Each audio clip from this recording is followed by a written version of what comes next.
네, 우리 기도하고 시작하겠습니다.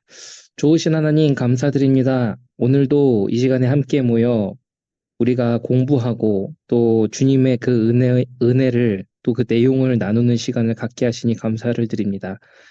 하나님 이 시간을 통해서 우리의 신앙이 성숙해질 수 있도록 도와주시고 또 하나님 우리에게 분별력이 생기게 하사 진리와 거짓된 소리를 분별할 수 있도록 또 하나님 우리가 정말 삶에서 그 예수 그리스도의 복음을 누리며 살아갈 수 있도록 은혜 위에 은혜를 더하여 주시옵소서.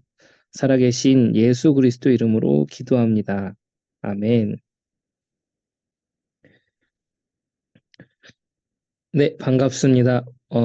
오늘 8월 22일 우리 웨스트민스터 소요리 문답 내용을 함께 우리 나누고 공부하는 시간을 갖도록 하겠습니다.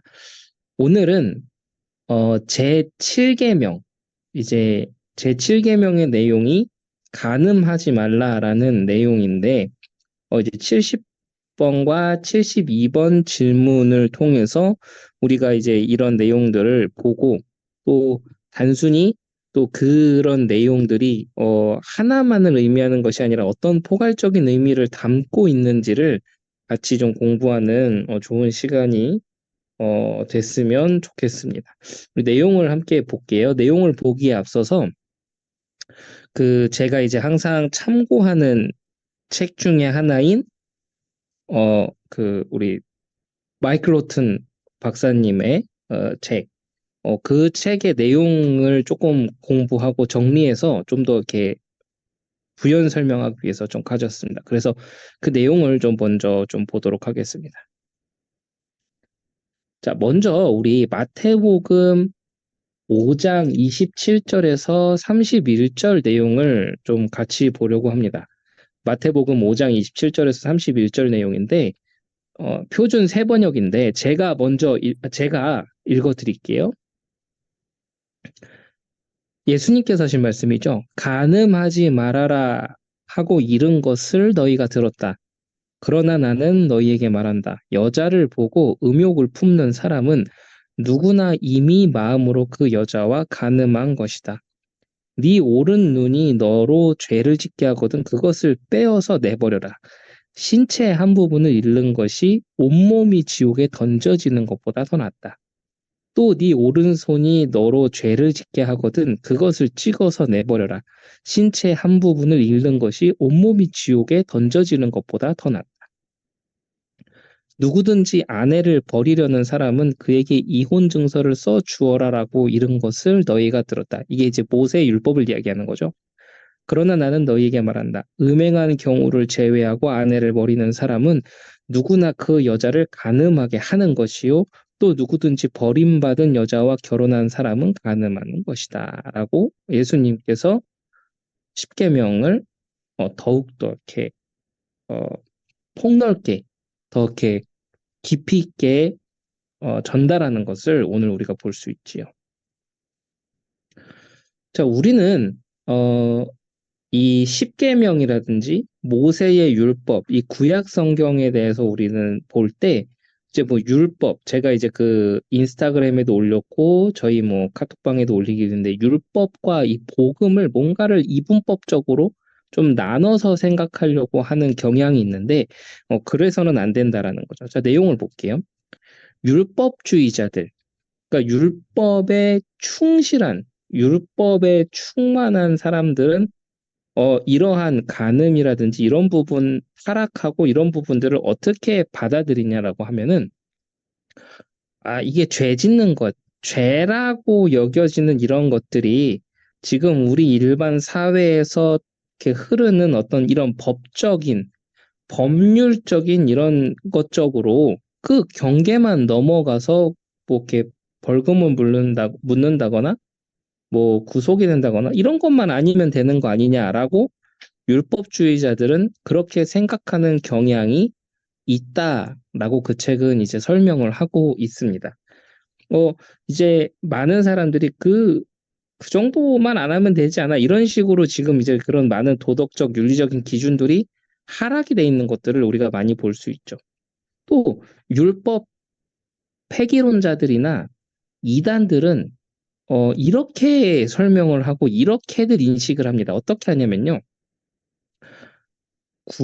이런 구약 성경에서 하지 말라고 하는 이런 하지 말라 이런 것들은 다 율법이다라는 거죠. 그래서 그리스도께서 이미 다 끝내셨기에 복음은 모든 걸 끝냈기 때문에 이 복음을 전하고 복음을 사랑하는 그 안에서 일어나는 과정은 뭐 어떤 안 좋은 것이라 할지라도 다 하나님이 허락하신 것이다. 그래서 우리는 그러한 일과 안 좋은 사건이 벌어진다 할지라도 그 안에서 하나님의 계획을 보면 돼. 하나님이 허락하신 거니까 하나님의 소리를 들어야 돼. 복음 전달되는 게 더 중요해. 이런 궤변이죠. 이런 궤변을 늘여놓으면서 성경을 왜곡하고 성경의 내용을 훼손하고 성경의 하나님의 말씀을 욕보이는 경우가 참 많습니다. 그게 대부분 율법 폐기론자들이고 그 이제 율법은 중요하지 않다라는 거죠. 그리스도께서 신약에서 다 완성됐기 때문에 누리는 게 더 중요하다. 이런 식으로 접근을 하는데 율법 폐기론을 이단이라고 하고 이단들이 대부분 율법 폐기론을 가지고 있고 그 영향을 굉장히 많이 받습니다. 이런 부분들을 우리가 좀 알아야겠죠. 이 부분이 제가 말하는 내용입니까? 뭐 저도 경험하고 연구해서 준비한 내용이긴 하지만 많은 학자들이 얘기하는 내용들을 정리를 한 거예요. 자, 또 볼게요. 제가 이제 이 강의나 이런 시간을 통해서 전달하는 내용 중에 하나가 affection, 마음이 되게 중요하다라고 이 부분을 많이 강조를 하는데 간음 역시 그것도 뭐 어떤 타락이든 그렇지만 이 역시 그 경계의 선을 넘었냐 안 넘었느냐 문제가 아니라 마음의 문제라는 거예요. 마음의 문제. 오늘 우리가 아까 마태복음 5장 이렇게 쭉 읽었지만은 거기서도 뭐라고 하십니까? 그 행동을 한 게 아니라 이미 그 마음을 품었으면 그 자체가 범죄한 것이라고 성경은 이야기하고 있죠. 이 마음의 문제라는 거예요.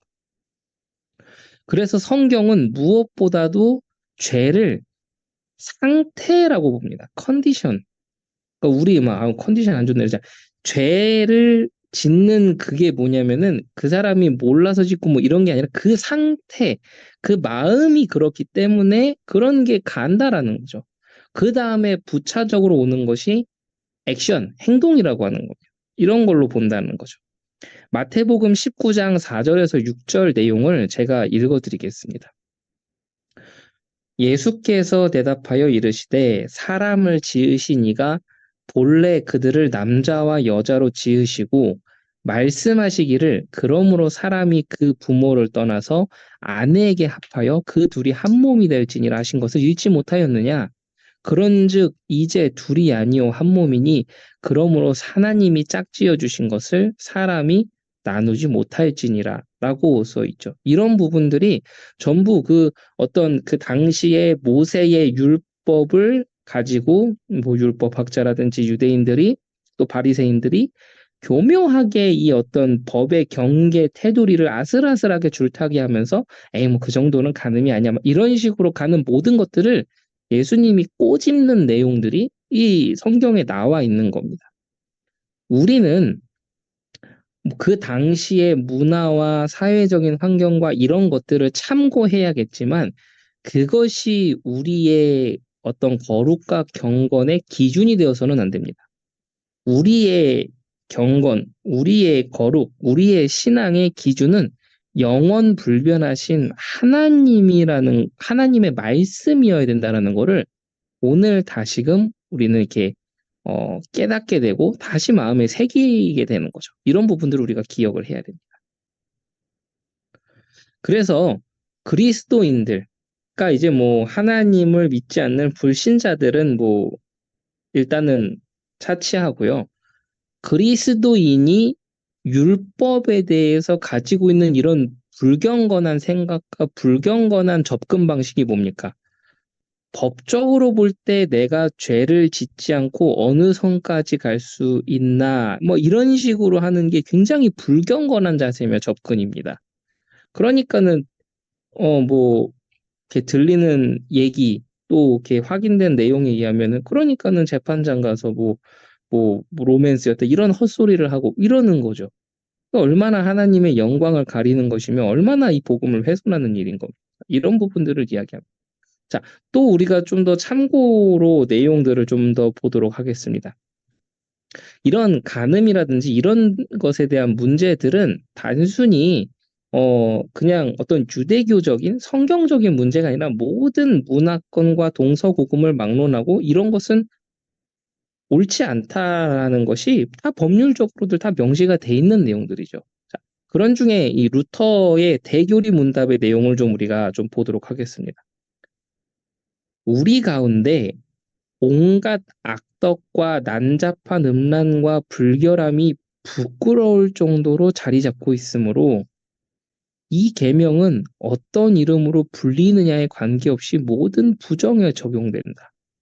표면적 행동뿐 아니라 모든 목적, 동기, 방법도 금지된다.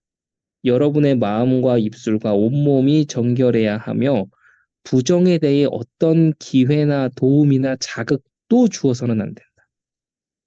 요컨대 모든 사람은 스스로 순결하게 살 뿐 아니라 이웃도 순결하게 살 수 있도록 도와야 된다라고 써 있지요. 그래서 아까 여기 성경에 보면은 뭐라고 써 있냐면요. 여기 32절에 보면은 그렇게 해서 아내를 버리는 사람은 그 여자를 간음하게 하는 것이다라고 하는 거죠. 이게 지금 루터가 이야기하는 교리문답의 그 내용입니다. 모든 사람은 스스로도 순결하게 살아야 되지만 이웃도 순결하게 살 수 있도록 도와야 된다라는 거죠. 이게 그리스도인들이 가지고 있어야 되는 기준이며 접근 방식이어야 된다라는 거를 이야기하고 있는 겁니다. 자, 요한 칼빈의 기독교 강요의 내용에서도 이런 것들이 있습니다. 여인에게 손대지는 않지만 그 마음은 은밀한 정욕으로 타오르는 자가 부도덕한 행실로 비난받을 일이 없다는 듯이 우쭐거리지 못하도록 하라라는 거죠. 그러니까 참 어떻게 보면은 우리가 하나님 앞에서 하나님의 율법을 가지고 있을 때 참 어떤 이런 불경건함, 정욕, 타락 이런 것에 있어서 자유로운 사람은 그 누구도 없다라는 것을 봅니다. 우리에게는 주님의 은혜가 필요하고 주님의 은혜 가운데서 날마다 그 하나님의 그 긍휼하심을 입을 수 있도록 이 회개하는 이러한 마음의 상태가 없으면 안 된다라는 것을 보여주는 중요한 내용이라고 할 수 있겠죠. 그래서 우리는 이 십계명을 보면서 누구를 정죄하자 이런 개념이 아니라 가장 먼저 뭐부터 해야 됩니까? 먼저 우리 자신, 나 자신부터 돌아보면서 새롭게 나아갈 수 있도록 시작을 해야 되는 거예요. 그래서 우리는 언제나 이 맨 처음 이 근원적인 것에서부터 우리는 새롭게 돼야 된다라는 이 마음에서 시작해야 되고 자신의 개인적인 삶에서 이 하나님의 율법을 준수할 수 있어야 돼. 근데 이 계명을 지키고 이 하나님의 말씀 법대로 살아가는 것은 나 한 사람의 경건함, 이것의 이익에 대한 거기에만 국한된 부분이 아닙니다. 이것은 내 이웃들, 소중한 사람들, 나아가서는 다음 세대를 향한 중요한 부분이기도 하다라는 거죠. 그래서 예수 그리스도의 복음은 나 한 사람 구원받고 나 한 사람 경건해지고 해서 끝나는 것이 아니라 그렇게 나를 변화시키시고 나에게 은혜를 주신 하나님의 은혜가 나를 통해서 이웃들에게 소중한 사람들에게 다음 세대에게도 선하게 영향력을 미칠 수 있도록 하는 것이 정말 이 가지고 있는 복음의 의미며 중요한 내용이다라는 것을 다시 한번 우리 확인할 수 있게 됩니다. 자, 십계명에는 되게 흥미로운 구조가 있어요.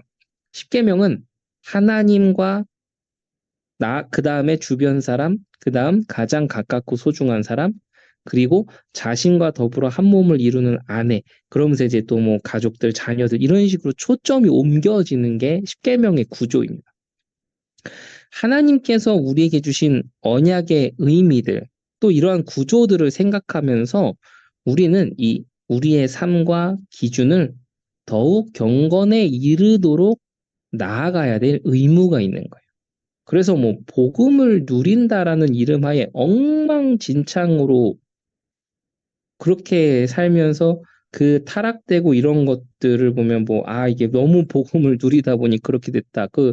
어디서, 그, 제가 어디서 들었죠? 그게 무슨 어디 제보에서 나온 것 같은데, 말도 안 되는 얘기인 겁니다.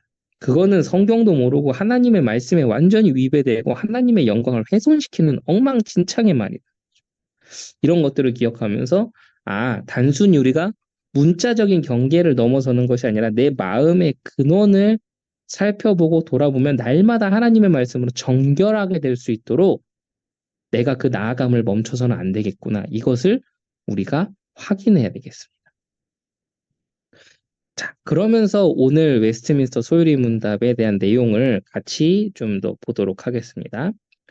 자, 웨스트민스터 소유리 문답 제7계명에 대한 질문 70번부터 72번까지 이렇게 나와 있어요.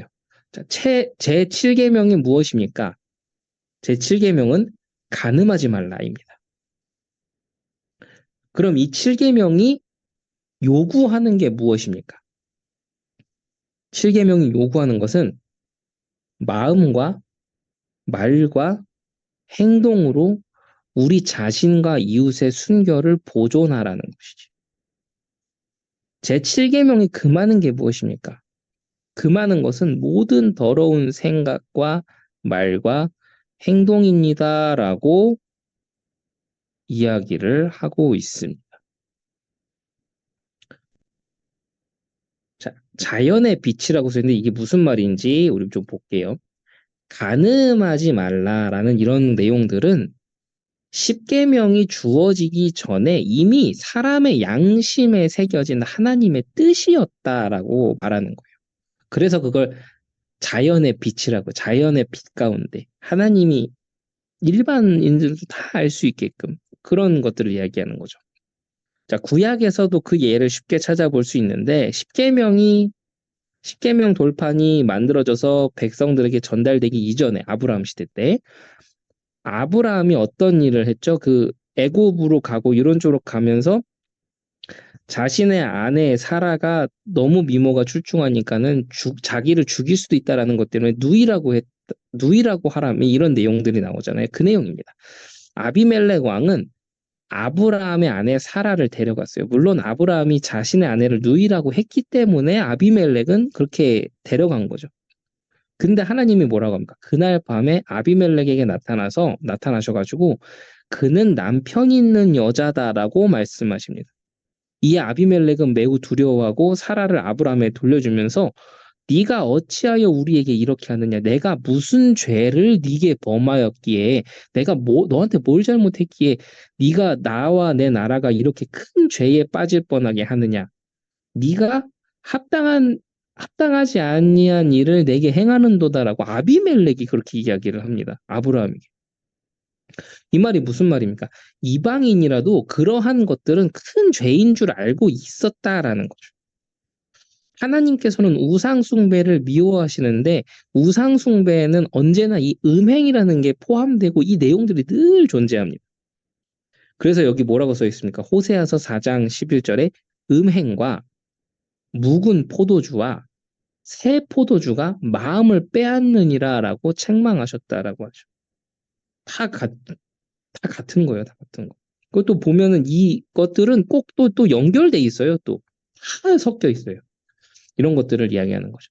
그래서 자연의 빛 가운데 간음하는 것이 죄라는 사실을 알고 있었다라는 거는 또 뭐 우리나라 삼국시대 법 규정에도 찾아볼 수 있고 뭐 이렇게 이야기를 하는데 좀 아쉬운 거는 여기는 여자만 이야기를 하는데 그럼 남편들은 어떻게 되나 이런 것들을 좀 보면서 아 시대상 이랬구나 또 좀 혼자 개인적으로 좀 참고하고 그랬습니다. 어쨌든 뭡니까? 안 된다라는 거예요. 그렇게 하면 안 된다라는 걸 얘기를 하고 있는 거죠. 자, 제7계명이 요구하는 것입니다. 먼저 우리는 육신의 정욕으로부터 자신의 몸을 정결하게 유지해야 됩니다. 우리의 몸을 하나님께 거룩한 제사로 드리기 위해서는 내 몸을 정결하게 유지해야 되죠.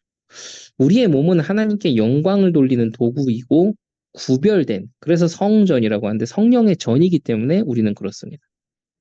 우리의 정욕은 십자가에 못 박혀 죽었고 우리는 의의 도구가 되었기 때문에 더욱더 정결하게 살고자 해야 된다.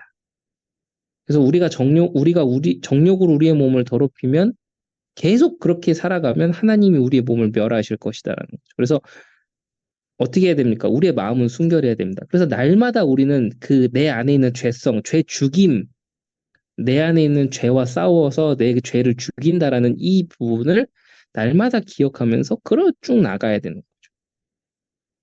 이것은 사람 사이에서 서로 순결하고 정결한 마음으로 대하는 것을 의미합니다. 정욕이 우리 마음에 들어오게 되면은 결국은 낳는 게 뭡니까? 죄입니다. 그 죄밖에 없어요. 우리는 마음에 더러운 생각들을 가지게 되는 것을 피해야 되고, 그래서 악은 모양이라도 버려라라는 말씀이 거기서 나오는 거거든요. 그러니까 그렇게 되지 않으려면 그런 쪽으로 가면 안 된다라는 거예요. 아, 내가 죄 지어서는 안 돼, 뭐 하면 안 돼라고 이야기하면서 그날 밤을 완전 번화가에서 지내면서 영적 싸움한다, 거기서 몸부림치는 거 한심한 거다라는 걸 얘기하는 거죠. 말씀 앞으로 가까이 나와야 된다. 이게 얼마나 중요한 것인가, 이거를 얘기하는 거죠. 우리는 덕을 세우는 말과 순수한 말을 하고, 그러니까 내 입술을 하나님이 원하시는 고백과 찬양과 그 하나님 말씀의 그 선한 언어로 계속해서 다스려야 된다는 거죠. 그러면서 불결한 것을 피해야 됩니다. 우리의 행동에서 이 순수함을 유지해야 된다는 거죠. 그래서 여기 보면은 성경에 보면 행동의 순수함에는 단정하게 옷을 입는 것도 포함이 되고, 또 자신의 눈을 정결하게 보존하기 위해서 자신의 눈과 약속을 해야 되고, 이런 부분들이 쭉 나오고 있습니다.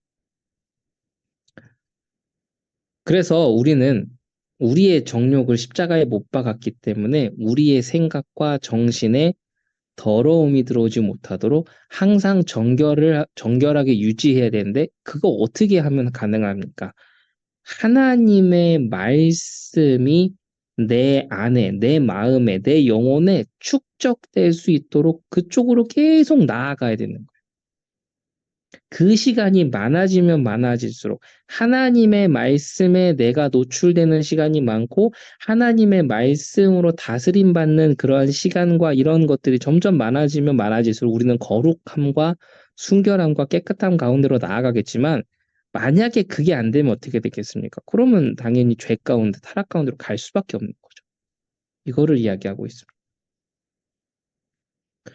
자, 7계명이 금하는 것입니다.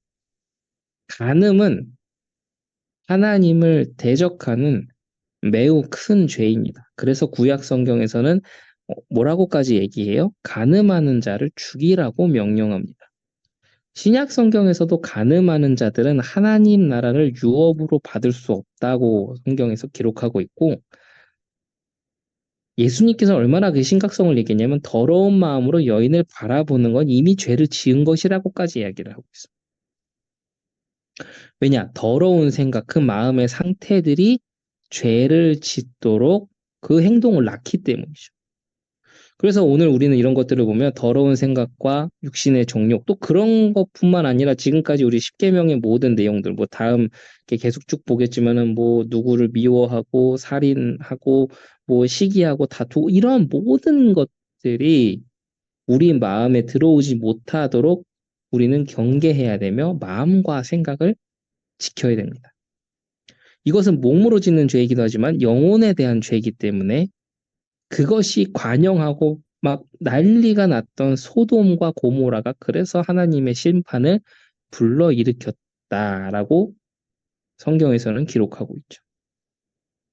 그래서 우리는 이런 것들을 배우면서 기억해야 돼요. 아, 이런 육신의 정욕을 피할 수 있도록 더러운 말과 어리석은 말, 희롱하는 말들을 피해야 됩니다. 그래서 내가 성령의 충만하심 가운데서 은혜로 감동, 감화받은 상태에서는 이러한 육신의 정욕과 더러운 것과 더러운 언어와 폭력적인 언어와 이런 것들이 안 돼요. 근데 이제 우리가 쉽게 말해서 은혜 떨어지면 그렇게 됩니다. 그래서 이러한 행동을 하는 사람들, 그러한 자리도 다 피해야 된다는 거죠. 그래서 우리는 어떻게 합니까? 하나님의 거룩하심을 닮아가길 원한다면 그 하나님의 거룩하심을 닮아갈 수 있는 속성인 하나님의 말씀을 가까이 하고 예배하고 또 그 속에서 우리가 날마다 말씀을 묵상하며 그렇게 나아갈 수 있도록 몸부림쳐야 된다라는 것들을 오늘 이야기하고 있습니다.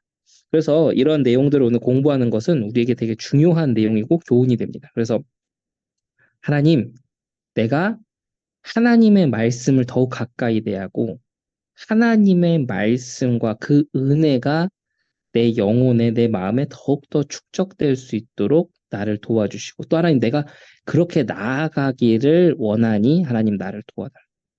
이런 기도 속에서 우리 모든 그리스도인들의 한 사람 한 사람 우리의 모든 개인의 신앙과 우리의 인생이 더욱더 거룩함으로 경건함으로 나아가는 축복이 있게 되기를 예수 그리스도 이름으로 축원합니다. 기도하겠습니다. 하나님 감사합니다.